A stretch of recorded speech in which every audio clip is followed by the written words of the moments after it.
What's going on, beautiful people? We are back again with another Mental Max Out podcast. I'm your host, Akeem Robinson. And for those of you joining us for the first time, thanks for checking it out.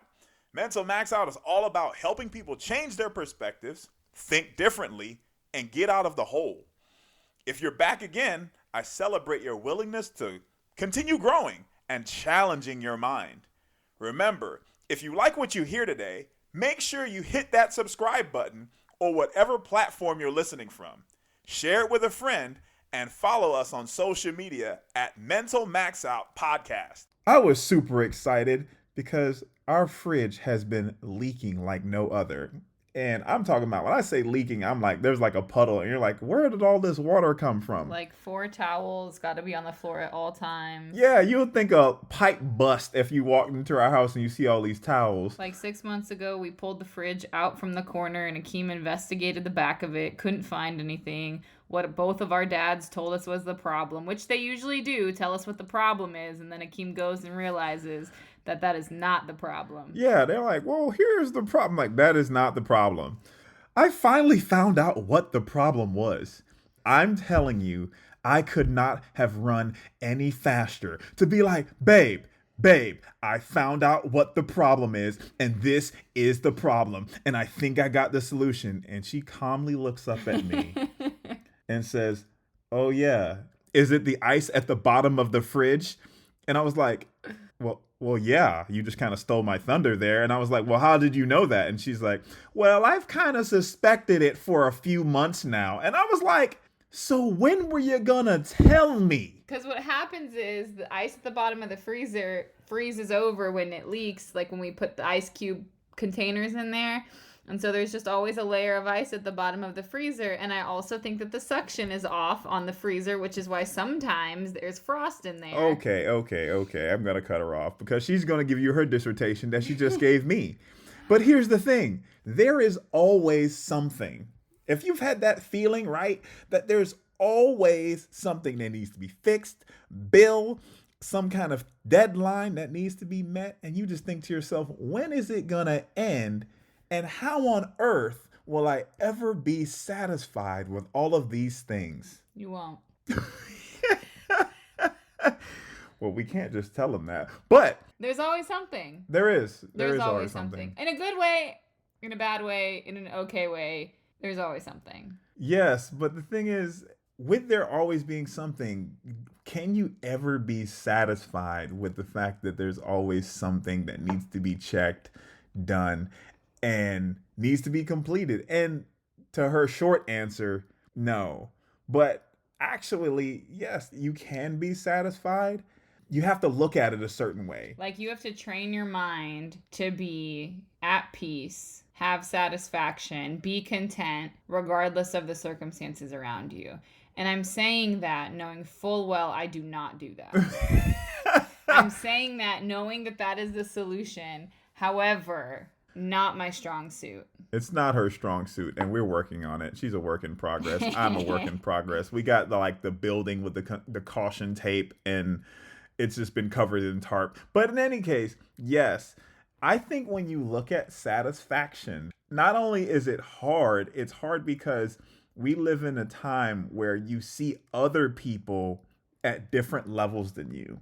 And so it makes us want to compare and say, well, how on earth can I be satisfied when my classmate from 3 years ago looks like they're doing way better than me? How on earth can I be satisfied when this mom has a glow, her hair ain't falling out, her baby hairs ain't doing kung fu stances? like how on earth can I be satisfied when that mom looks like she's got it going on? And I just think that's the thing. When we compare ourselves to so many other things outside of our box of control, satisfaction will seem like it's impossible. I think you say outside of our control, and it's true. Like, you really have to control what you can control. And in what you can control, you determine what satisfies you, right? The commercial, hungry, grab a Snickers, right? Because a Snickers is a candy bar that will satisfy you. And I will argue that a Snickers will satisfy you far better than a Hershey bar will. Come on now. Because you got the nuts, you got the caramel, you got the little nougat, and like there's a bunch of stuff going on, right? So it could be more filling. It satisfies you, right? But at the end of the day, I think that if you are always worried about what's next, you're always thinking about what's next, you're never truly going to be satisfied until you are okay and at peace with where you're at right now. If you're at peace with where you're at right now, it's not going to make the future things go away, but it will allow you to have a different level of perspective and understanding for the things that are coming in the future. With Halloween now as being parents, oh, come on. I know our daughter's one, but I'm knocking on every door. And I'm going to give every one of those families that look like you need to throw an extra little bar in there. And hopefully they do have like not the kiddie size Snickers, but I'm talking about like the fun size, the second size up. I need the second size up, or if you want to splurge a little bit, just give me the real They're Snickers. not. Nobody does that anymore. Nobody does the full size candy bars. That just shows you how old I am. I'm just saying. People can barely afford the minis, the little miniature Hershey bag with the crackle and the those. No. But in any case, if you got some Halloween ideas for us for a family of 3, hit Mental Max Out the podcast and just kind of drop your suggestions. But in any case, you said something great, and you said being at peace. I think in order for you to be at peace, in order to be satisfied, you have to check in where you are. You have to constantly reevaluate to say, that job that I was chasing, now that I have the title, am I satisfied? That position that I wanted, now that I've reached that, am I satisfied? In this marriage, in this stage that I'm at, am I satisfied? And now by no means am I saying, run, get out of there. No, but I'm saying you do have to ask yourself, is it okay where it is now? Do I need to say something? Does something need to be changed? Does something need to be elevated? The only way to reach peace is you have to constantly look at it, put it in a spectrum to say, is this continuing to still help me? Is this continuing to still put me on a place where I am happy? I like where we're going as a family or whatever. We forget that because we look for other people's viewpoint of what satisfies them. And they say, well, if this family of 3 is satisfied because they live in this kind of house, this kind of area, then there's no way I can be satisfied. And that's not the case. I think when you do that, you set yourself up for a hard crash. Satisfaction is relative. It doesn't mean the same thing for everybody else. It's like people say, what's your definition of success? Well, what's your definition of satisfaction? Because it's going to be different. And where I feel complete, like I've accomplished something or have done a good job or I'm happy where I'm at, and where you feel that are going to be 2 completely different things, right? Take eating a pizza, for example. Ooh. Okay? We both order the same size pizza. I'm eating the whole thing. You're eating the whole thing. Give it to me. Because you're not satisfied until you eat the whole thing. Licking my fingers. But if I eat the whole thing, I might feel sick because I'm satisfied if I eat half of the pizza. We both eat the pizza, we both feel different things, but at the end of the day, our definition of satisfaction is different based off of our own internal monitor. And so I feel like in life, satisfaction is no different, where you look at where you feel content is not where somebody else feels content. And all of the people and influencers and parents and all this stuff that you see on Instagram, it's a highlight reel. None of those people might feel satisfied. Whereas you may feel satisfied in a lot of areas in your home that they don't, right? And so understanding that success, growth, achievement, all of that is relative, but so is satisfaction. And the beautiful thing is nobody else can tell you what makes you feel satisfied. And the cool thing about it is it's a personal level of satisfaction. It's an internal level. Only you know what it is. But here's the kicker, right? Because some of you do know what it is, but you don't share it with other people. Say you're in a relationship. You know what satisfies you. You know what you need, what you prefer, but it's still not being met because you're not telling your husband, your significant other, your coworker, and you might feel that tension and that rub. So when it comes to that personal level of satisfaction, sometimes if you're working closely with someone and they're always going to be in your space, you have to let that person in to know where I sit with it, because, or what is it, because how on earth will they even know what to make an adjustment with? You know what I'm saying? Take this for example. Oh, come on. Akeem is a over-explainer. You love to explain to such depth to make sure that whoever you're speaking to understands what you're saying. Because I like to give them volume 1, 2, and 3. You're looking at me like a crazy person right now. Sometimes if I ask him, right, I call him and I say, hey, I need help with this situation at work. Give me your thoughts. He'll go on and he'll tell me. And after 10 minutes, I'll be like, okay, yeah, that's great. That sounds good. I'm good. And so I'm, ready to segue to the next conversation. Are we picking up Chipotle? What'd you and Serena do today? Like, I'm moving on, and he's like still going. And I'm like, no. I'm good. Oh, well, yeah, babe, but then I have to be like, no. I was good with your answer. Like, your answer satisfied what I needed in that moment. You're not satisfied with your explanation because you haven't gotten it all out. Not at all. But I don't need to hear anymore. I'm good with your answer. But you didn't get to tell me all the wisdom that you wanted to tell me. So you were not. Drip. Yeah, you were not satisfied with how much information you gave me. And Correct. So at the end of the day, it's like, I wasn't finished downloading. No. But that's a perfect example of what that looks like, because again, it's all relative. And so in order to have a good relationship, friendship, it's like giving your friend advice, right? They're talking about how their boyfriend, girlfriend, isn't doing this, isn't doing that. You're like, well, leave them. Right? But what you don't realize is they're satisfying your friend in other areas. So no, like, that's not the easy solution, because again, what in your mind is like, that's terrible. They're like, actually, I'm good with that. I could live the rest of my life. Akeem will live the rest of his life with me leaving my juice cup on the coffee table, notoriously. Every day. But if he were to tell his friends that, and his friends were like, well, she doesn't appreciate you. She doesn't respect you because she leaves her dishes out. That's terrible. That'd be crazy. For you to be like, yeah, you're right, because she doesn't check this one box. And I think we do that all the time. Like when we vet friends, when we vet a job, when we vet a relationship, we have all of these things and all these boxes that we're trying to satisfy, but do they even actually matter?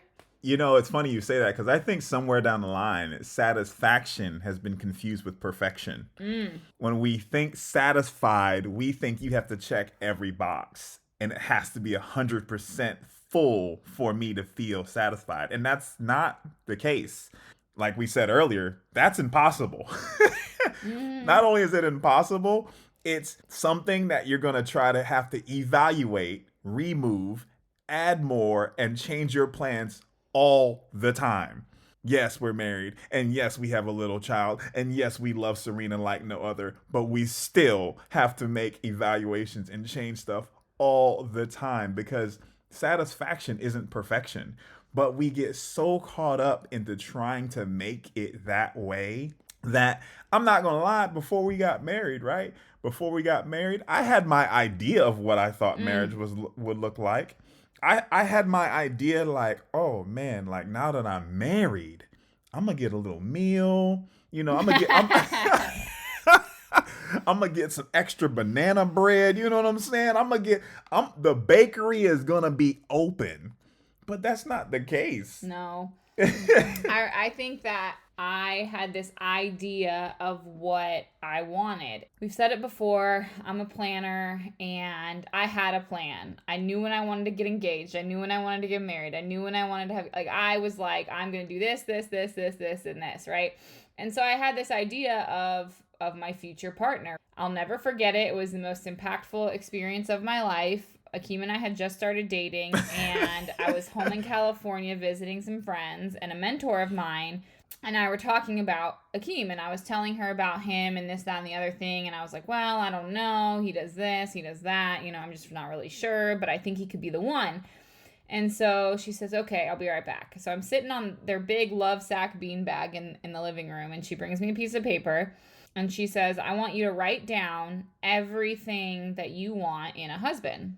And I was like, oh, okay. And she's like, no. Like, I'm going to leave the room. Like, you're going to take some time. And everything that you want or that is important to you in a partner, I want you to write down. So I was like, okay. It took about 10 minutes. And I had a page full of things. All these things that I wanted. I wanted him to be tall. I wanted him to be handsome. I wanted him to be this. I wanted him to do this. And I had all these things that was important to me. Well, then she comes back in and she says, okay, I want you to circle the 6 things that are non-negotiable.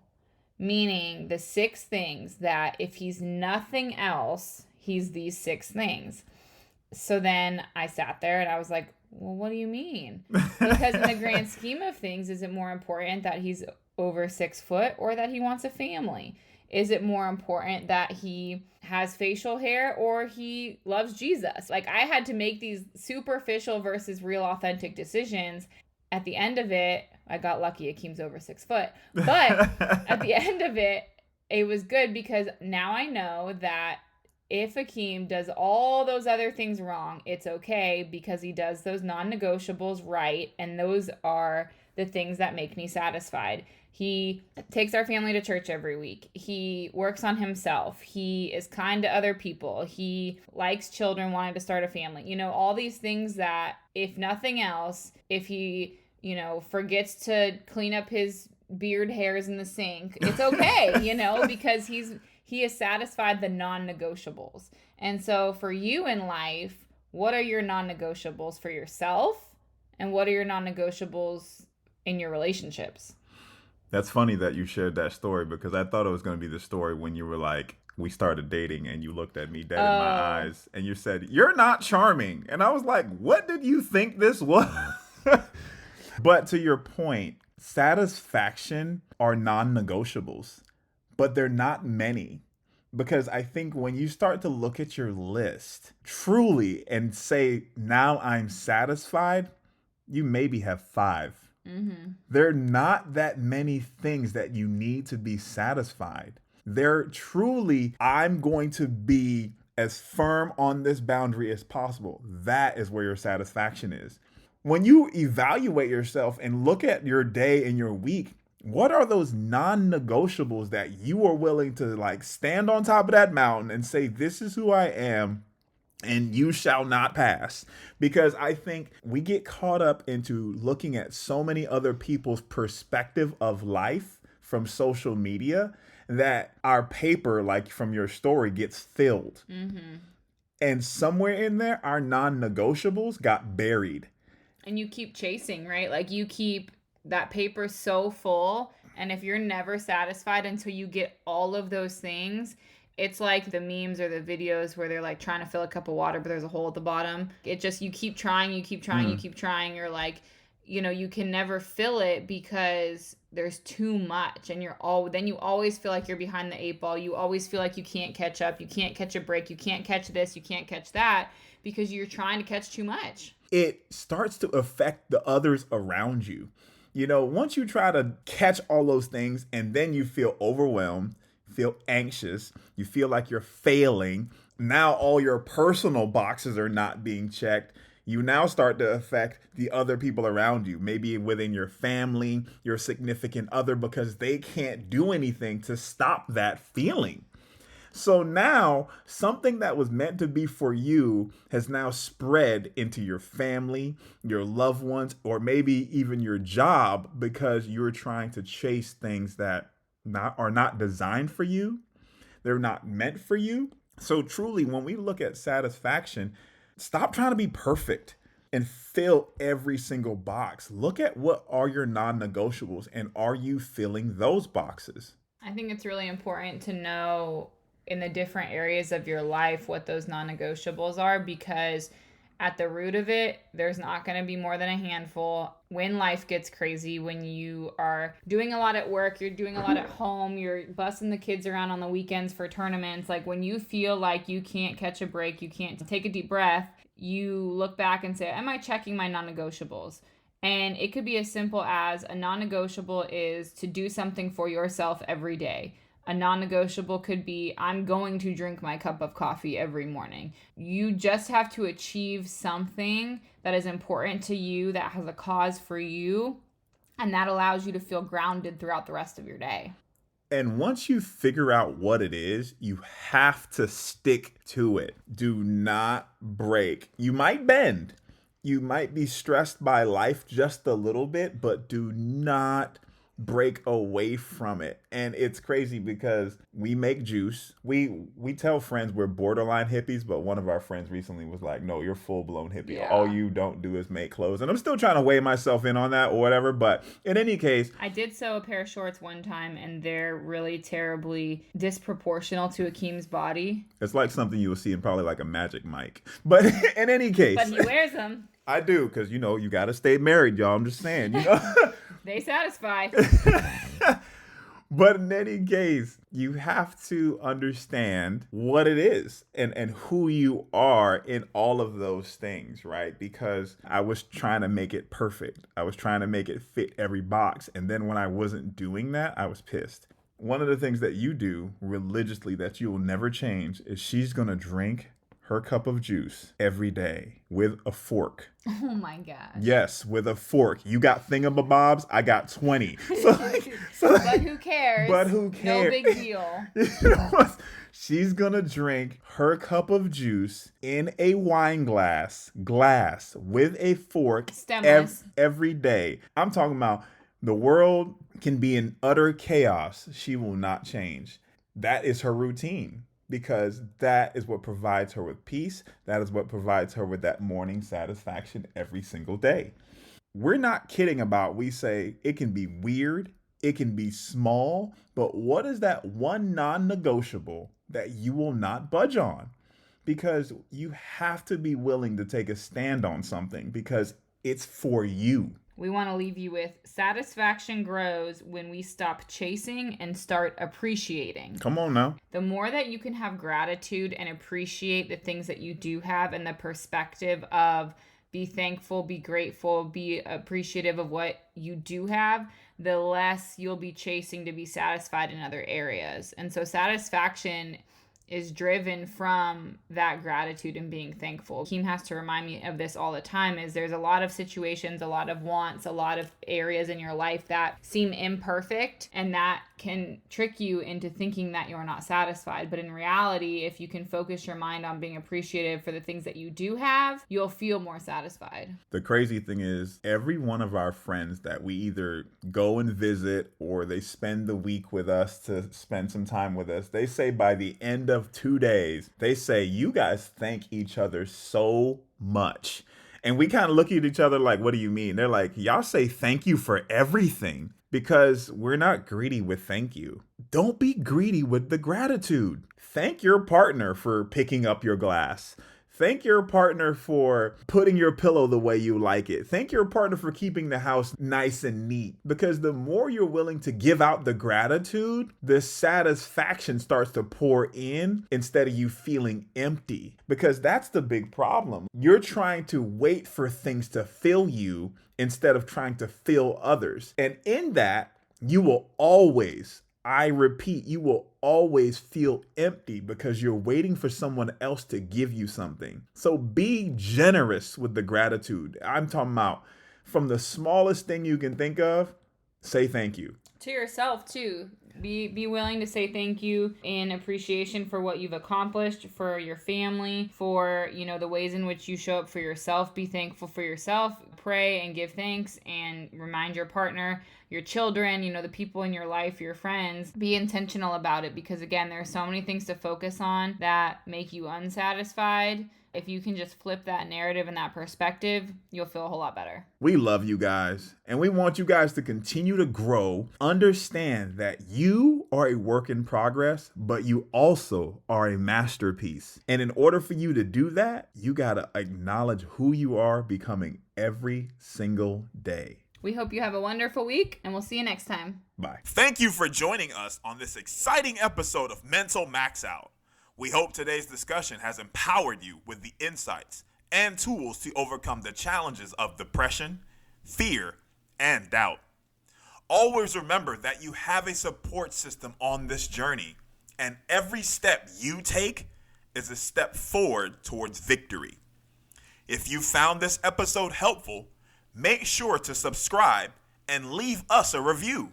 We greatly appreciate your feedback as it allows us to continually provide you with the content that is most valuable to you. Stay connected with us on Instagram at Mental Max Out Podcast. for a constant source of motivation, helpful advice, and a supportive community.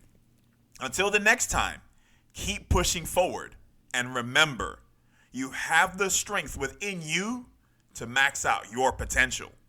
Take care and stay strong.